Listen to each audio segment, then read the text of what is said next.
Welcome to today's episode, where we will open the black box of smart contracts.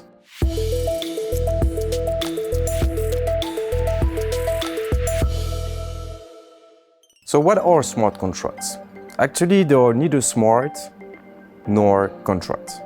This is actually code that self-executes on the blockchain. It will auto-execute when certain conditions are met. And in order to trigger an event, you need to trigger a transaction.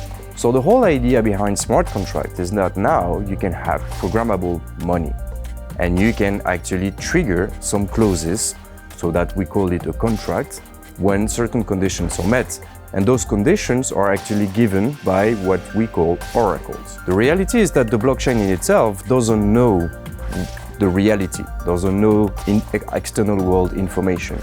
So that's why, in order to link the on-chain world and the off-chain world, we use so-called oracles that maintain these truths. But the main problem with that is obviously that now we actually have a centralized party that can manipulate those data.